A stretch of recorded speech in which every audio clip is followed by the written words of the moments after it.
The Russian claims that hostilities have ended in the Kursk region do not reflect the real situation on the ground, said the General Staff of the Armed Forces of Ukraine.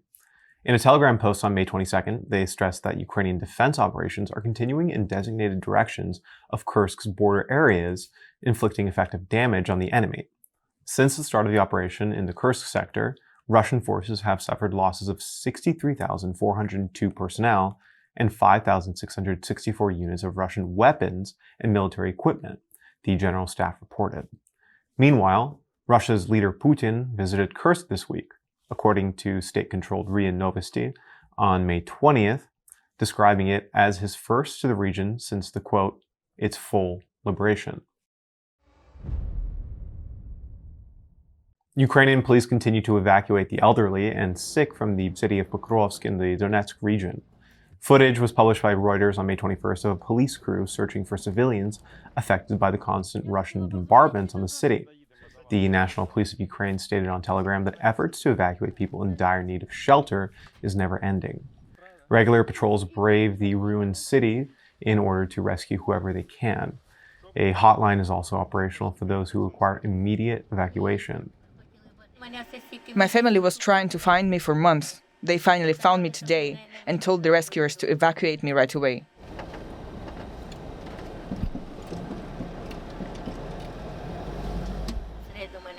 It was Wednesday or Thursday, I can't remember, but I became blocked under rubble after a strike. My house was burning as I was lying there, and there was nobody around to help, until this girl came with a man, and they lifted me from underneath with crowbars.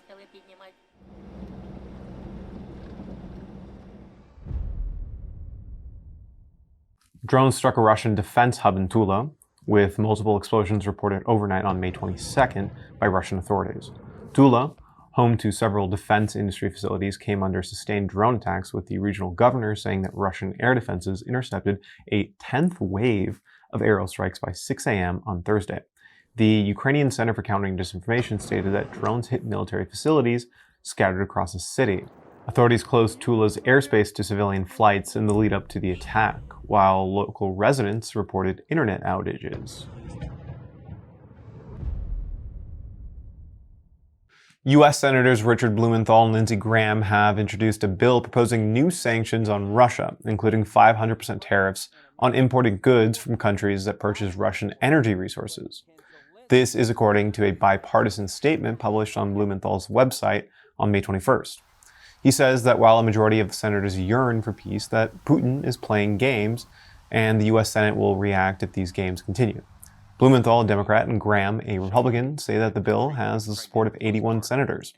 They specified that the proposed punitive tariffs would apply to countries importing Russian oil, gas, uranium, and other products.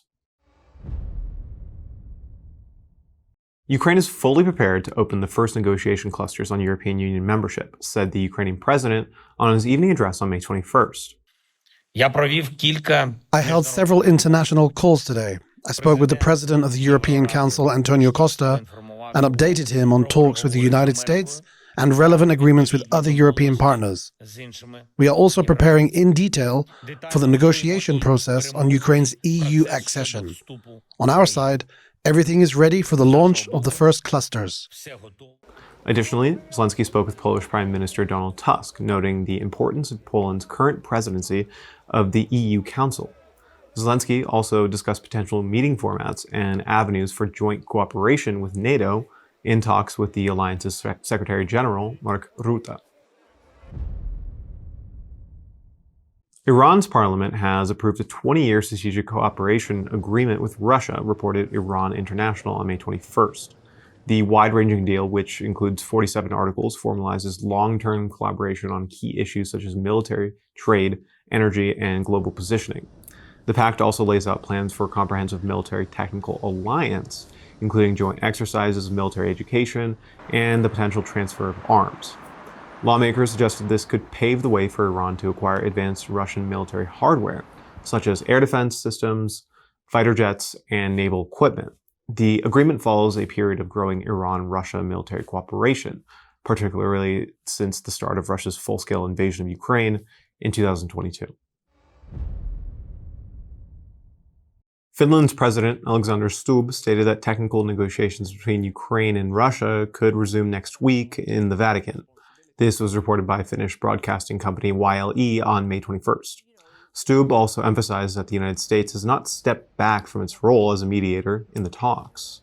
Stubb sees the situation positively, noting that Europe has long hoped to be involved in ceasefire talks and potential peace in Ukraine. Pope Leo XIV has affirmed the Vatican's willingness to host the next round of discussions between Ukraine and Russia, according to a statement from the Italian government on May 20th. Next week, Ukraine plans to ask the European Union to take stronger steps to pressure Moscow, including seizing Russian assets and introducing sanctions on buyers of Russian oil, reports Reuters. Citing a previously unreported Ukrainian white paper, Reuters outlines 40 pages of recommendations aimed at encouraging the EU to adopt a more independent and proactive sanctions strategy amid uncertainty over future US involvement. Ukraine is also encouraging the EU to extend the reach of its sanctions by targeting companies outside the bloc that use EU technology to assist Russia. The white paper also proposes secondary sanctions on buyers of Russian oil, a significant move that could affect countries like India and China, reports Reuters. Intercepted radio communications, obtained by Ukrainian intelligence and published by CNN on May 21st, appear to show Russian commanders ordering troops to execute surrendering Ukrainian soldiers, a direct violation of rules of engagement. The radio transmissions are believed to coincide with drone footage recorded in the eastern Zaporizhzhia region in November 2023. The video shows 6 Ukrainian servicemen lying face down on the ground. At least 2 appear to be shot at close range, while another is being led away by Russian troops. Ukrainian prosecutors are investigating the incident, and the intercepted audio is now part of the case. According to a forensic expert consulted by CNN, the audio recordings appear authentic and unaltered.